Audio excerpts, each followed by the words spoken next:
नमस्कार मित्रों, हमारे जीवन पद्धति में गाय, गायत्री और गंगा का बहुत महत्व है और आप भी जानते हैं। और ये आधुनिक खोजों से, आधुनिक रिसर्चों से भी ये कई बार प्रमाणित हो चुका है कि जब तक हमारे घर में, हमारी आंगन में गाय रहती थी, गाय का निवास रहता था, तब तक हम स्वस्थ भी थे, निरोगी भी थे, दीर्घ आयु भी थे, हम आर्थिक रूप से भी बहुत मजबूत थे, हमारी संपन्नता हमारे पास थी।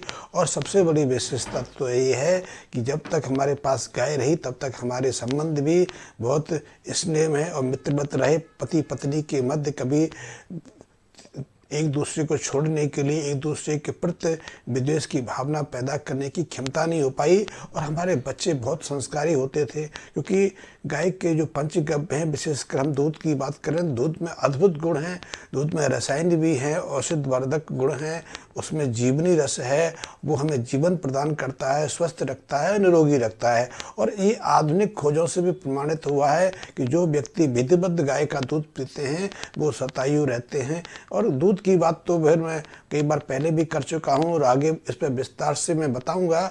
लेकिन गाय के जो अन्य जो द्रव्य हैं वो भी महत्वपूर्ण है। हम बात करें घी की, तो घी के बारे में कहा जाता है घी सेवन में रसायन ही है, शतायु देता है और हमें बीमारियों से मुक्त रखता है, दूर रखता है, बुद्धि प्रवीण, हमारी बुद्धि को बहुत प्रवीण बनाता है, बुद्धिमान बनाता है। और गाय के दूध के साथ में, गाय के घी के साथ में तो एक और विशेषता है कि यदि हम गाय के दीपक को प्रज्वलित रखते हैं तो उसके आसपास कोई जीवाणु, विषाणु अपना प्रकोप नहीं दिखा पाता, अपनों को विकसित नहीं कर पाता। इसलिए हम उस क्षेत्र में निरोगी रहते हैं, उन बीमारियों से बचे रहते हैं। और ये बात तो आधुनिक परीक्षणों से भी कई बार साबित हुई है कि हमारे जो गाय का घी है जब प्रज्वलित करते हैं तो उसके विशेष एक एरिया में ऑक्सीजन की जो कंसंट्रेशन बढ़ जाती है और वहाँ अनेक तरह के जीवाणु, विषाणु स्वतः नष्ट हो जाते हैं। ऑक्सीजन की परसेंटेज तो बढ़ने की ना बढ़ने की बात तो हम अलग से करेंगे, लेकिन एक बात निश्चित है कि गाय के घी को जलने के लिए भी ऑक्सीजन की आवश्यकता होती है, जैसे कि ईंधन को रहती है, पेट्रोल को रहती है, या किसी हम गैस को यदि जलाते हैं तो उसके लिए भी ऑक्सीजन की आवश्यकता रहती है। तो घी का दिया जब जलाया जाता है तो उसको प्रज्वलित होने के लिए, जलने के लिए भी ऑक्सीजन की आवश्यकता रहती है। लेकिन घी के जलने में एक विशेष परिवर्तन रहता है, एक विशेष केमिकल प्रक्रिया होती है कि गाय का घी जब जलता है तो ऑक्सीजन को नष्ट नहीं करता, ऑक्सीजन को कार्बन डाइऑक्साइड में परिवर्तित नहीं करता, बल्कि ऑक्सीजन को आयंस में बदल देता है। और ऑक्सीजन का आयंस बहुत तीव्रगामी होता है, इसलिए वो बहुत सारे जो और अणु होते हैं ऑक्सीजन के और जो पदार्थ होते हैं ऑक्सीजन के, उनसे ऑक्सीजन को खींच के अपने साथ जोड़ लेता है और वो नए ऑक्सीजन एटम पैदा कर लेता है। इसके बारे में विस्तार से मैं फिर कभी बात करूंगा। ये तो खोज का प्रश्न है। आप यदि शोध करने में इंटरेस्टेड हैं, रिसर्च करते हैं, तो इस संबंध में मेरे से मिल सकते हैं, मेरे साथ मिलके काम कर सकते हैं कि ये एक बहुत विस्तृत हमारे लिए विषय बन सकता है और हमें बहुत आगे तक पहुँचा जा सकता है। लेकिन मैं आज बात करूँगा कि गाय का जो मूत्र है, गाय का गोबर है, उसमें भी अद्भुत गुण हैं। वो रसायनी भी है, हमें जीवन देता है, स्वस्थ देता है। लेकिन सबसे बड़ी प्रमुखता तो ये है, गाय के गोबर में, गाय के मूत्र में जीवाणु और विषाणु नाशक गुण हैं, फंगस नाशक गुण भी है। और जिस क्षेत्र में, जिस एरिया में गाय के गोबर का लेपन होता है वहाँ स्वतः कई तरह के जीवाणु, विषाणु नष्ट हो जाते हैं, मक्खी मच्छर वहाँ भटकते नहीं। लेकिन गाय के गोबर की विशेषता भी अलग है, उसके बारे में विस्तृत से कभी विचार करेंगे, क्योंकि ये भी एक विस्तृत विषय हो जाता है। मैं जो आज वीडियो बना रहा हूँ ये गाय के गोबर से पर ना होकर गाय के जो गोबर से राख पैदा होती है उस राख पर है, क्योंकि उस गाय के राख में भी अद्भुत जीवाणु, विषाणु और फंगस नाशक गुण होते हैं। इसलिए मैंने परंपरा रही कि जब भी गाय के कंडे से राख पैदा होती थी तो हम शुद्धिकरण के लिए, यदि कहीं मल पड़ा हुआ है, कहीं अशुद्धि पड़ी हुई है, गंध पड़ा हुआ है, या किसी सब्जी पर, फल फसल पर या किसी पेड़ पर कोई जीवाणु ने आक्रमण कर दिया तो उसको नष्ट करने के लिए उसके ऊपर राख छिड़कते थे। और उस राख को छिड़कने मात्र से वो जो पौधा है, वो जो पेड़ है या वो गंध है समाप्त हो जाती थी। तो जो गाय के गोबर से राख तैयार होती है उसमें भी अद्भुत जीवाणु, विषाणु नाशक गुण हैं।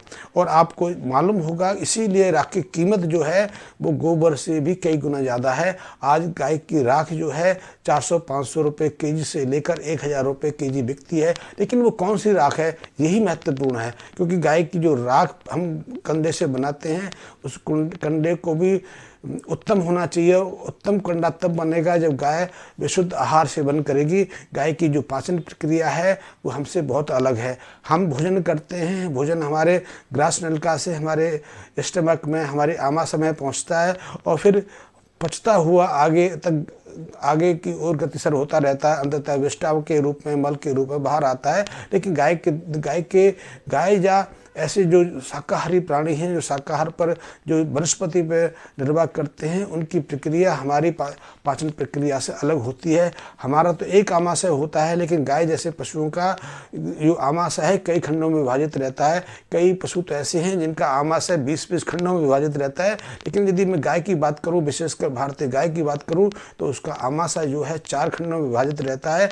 और इस 4 खंडों की विशेषता है कि उसमें कई तरह के जो एंजाइम रहते हैं, पाचक एंजाइम भी रहते हैं, और कई तरह के जीवाणु विषाणु रहते हैं जो पाचन की प्रक्रिया को निर्धारित करते हैं, पाचन की प्रक्रिया में कई तरह के प्रभाव डालते हैं। इसी प्रभाव से, इन्हीं जीवाणु विषाणुओं के कारण गाय जो खाती है वो उसको दूध में परिवर्तित करती है और कई अमूल्य पदार्थों के निर्माण में महत्वपूर्ण भूमिका निभाती है। इसीलिए गाय का गोबर एकमात्र ऐसा है जिसके अंदर विटामिन बी के कई घटक विद्यमान रहते हैं, जबकि मानव शरीर में कई तरह के विटामिन से स्वतः पैदा नहीं हो पाती हैं, लेकिन गाय के शरीर में हो जाती हैं।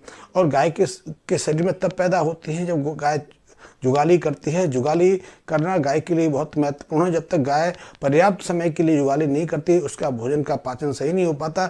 इसलिए आप देखते हैं कि हम गाय को भूसा डालते हैं तो बहुत सारी गायों में 50% से ज़्यादा भूसा जीवित उसके गोबर में बाहर आ जाता है। लेकिन हमें तो ऐसा आहार देना है, और आहार देने के बाद गाय को पर्याप्त समय देना है कि वो जुगाली करे, खाए गए जो अपना आहार है उसका पाचन कर पाए, क्योंकि पाचन और आहार की प्रवृत्ति पर ही गाय की गुणवत्ता है निर्भर करती है। और ऐसे गोबर से राख तैयार करते हैं तो उसके में विशेष गुण पैदा होते हैं, विशेष क्वालिटी पैदा होती है, और ऐसा जो गोबर है वो महत्वपूर्ण बनता है। आपने सुना होगा जब भारत में कई देशों में प्लेग का प्रकोप था, शायद इस बात को 50-60 साल हो गए, तब कोई दवाई उस पर काम नहीं करती थी, लेकिन गाय का गोबर उस पर काम करता था। जिस एरिया में गाय के गोबर से राख छिड़क दी जाती थी, उस एरिया में प्लेग के जीवाणु जो नष्ट हो जाते थे। यहाँ तक कि प्लेग के जो जीवाणु थे उसके कारण हमारे शरीर पर जो फिंसियाँ हो जाती थी, जो दाग धब्बे पैदा हो जाते थे, जो पस से भरे रहते थे, उनमें लाखों करोड़ों की संख्या में प्लेग के जीवाणु रहते थे। उनको नष्ट करने का सिर्फ एकमात्र माध्यम था, वो था गाय की राख। गाय की राख से वो विषाणु नष्ट हो जाते थे और शरीर स्वस्थ हो जाता था। ये प्रक्रिया बहुत चलती रही। बाद में इस प्रक्रिया को हमारी जो औषधीय विज्ञान है उसे निकाल दिया गया। इसी तरह यदि गाय की जो राख है वो कई तरह के जीवाणु विषाणु के विरुद्ध बहुत प्रभावशाली काम करती है। और गाय की जो राख है, गाय के गोबर से जो राख तैयार करते हैं, उसमें एक और अद्भुत गुणवत्ता है कि यदि उसको पानी में डाल दी जाए तो पानी का शुद्धिकरण भी करती है। पानी के अंदर यदि सूक्ष्म जीवाणु रहते हैं, विषाणु रहते हैं, हानिकारक जो जर्म्स रहते हैं, उनको नष्ट करने का कार्य भी गाय की गोबर की राख करती है। लेकिन ये गाय की गोबर की राख हमें उत्तम गोबर से प्राप्त होती है, और उत्तम गुण तब मिलता है जब गाय की हम सही देखभाल करते हैं, उसको खाने के लिए रुचिकर आहार देते हैं और पर्याप्त समय तक जुगाली करने की हम उसके लिए स्थितियाँ निर्मित करते हैं। गाय की जो राख है उसमें और भी अद्भुत गुण हैं। वो कई तरह के जो यदि हमारी वनस्पति पर, साग सब्जियों पर, फलों पर कई तरह के जीवाणु विषाणु हमला करते हैं, फफूंदी हमला करती हैं, सिर्फ गाय के इस छिड़काव से उनसे मुक्ति पाई जा सकती है। इसी तरह आपने देखा होगा हमारे यहाँ साधुओं के शरीर पर राख पुत्ते देखा होगा। साधु भी इसीलिए उस राख का लेपन करते हैं, जैसे जागा साधु करते हैं, और कई दूसरे योगी जन अपने शरीर को राख से लपेट के रखते हैं। वो उनका एकमात्र कारण है कि वो गाय का जो राख है वो उनके शरीर को तमाम तरह के जीवाणु विषाणु से सुरक्षित रखती है। यहाँ तक कि शीत का यदि प्रकोप चल रहा हो, गर्मी का प्रकोप चल रहा हो, लू की संभावना हो, तो ये राख उस शीत से, उस ताप से सुरक्षा भी प्रदान करती है। तो गाय की अद्भुत महत्वता है। और आपको बताऊं कि गाय की जब गाय अपना आहार पचाती है तो उसके अंदर जो मित्रवत जीवाणु होते हैं वो आते कहाँ से हैं? मित्रवत जीवाणु हमारे शरीर में भी रहते हैं, गाय के शरीर में भी रहते हैं और अन्य पशुओं के जो शरीर में भी रहती है।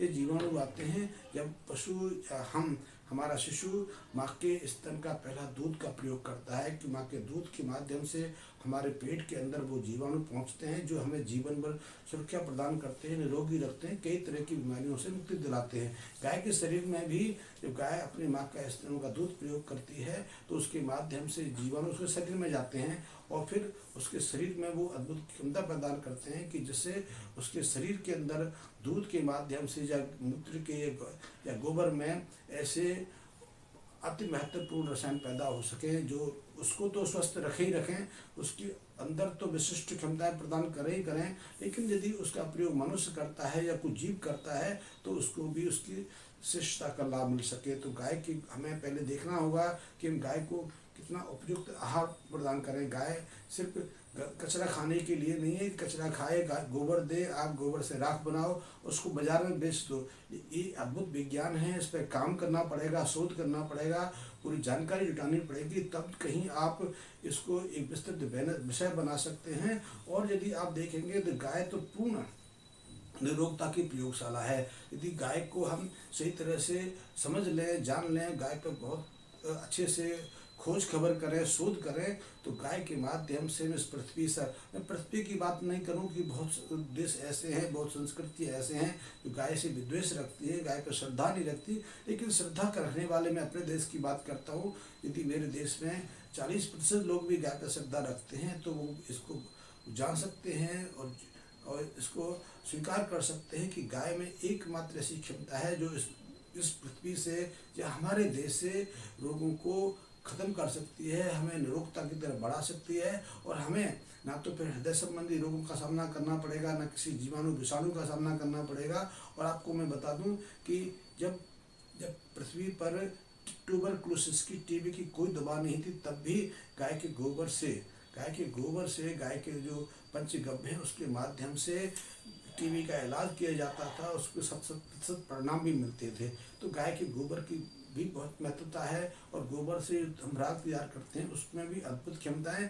मैंने तो आपको एक दो चीज़ें बताई। यदि आप गोबर को अच्छी क्वालिटी का बना लेते हैं, उसमें गुणवत्ता की सुधार लेते हैं, तो आपका गाय का जो गोबर है और उसकी राख जो है वो हज़ारों रुपए केजी बिक सकती है। क्योंकि पूरी दुनिया आपको देख रहा है कि आप कोई अद्भुत चीज़ें निकाल के आए जो परिणामशाली हों, प्रभावशाली हो, जिसकी प्रमाणिकता वैज्ञानिक परीक्षणों से साबित हो रही हो। तो यदि आप ऐसा कर सकेंगे तो आप अपनी गाय की जो प्रोडक्ट्स हैं, गाय की जो पंचगव्य है, उनको महंगी से महंगी कीमत पर बेच सकते हैं। लेकिन आप गाय को सिर्फ एक पालतू जानवर मत समझें, उसको उपयोगी वस्तु मत समझें, उसमें श्रद्धा रखें, उसमें उसकी सेवा करें, उसको अपने परिवार का सदस्य के रूप में मान्यता दें। आप यदि उसको श्रद्धा देंगे, उसको सम्मान देंगे, तो गाय आपके लिए समृद्धि की बारिश करेगी, लक्ष्मी की वर्षा करेगी, आप भी समृद्ध होंगे, देश भी समृद्ध होगा और ये समाज आगे बढ़ेगा। यदि आप, और इस विषय पर मैं आगे और भी बहुत चर्चा करूंगा, लेकिन आज इस विषय को मैं ही विश्राम दे रहा हूं। और यदि मेरा विषय आपको पसंद आया तो आप मेरे को सब्सक्राइब, लाइक भी करें, मेरे चैनल को सब्सक्राइब भी करें। और अब तक यदि आपने मेरे चैनल का जो बेल आइकन नहीं प्रेस किया है तो उसको दबा दें। धन्यवाद।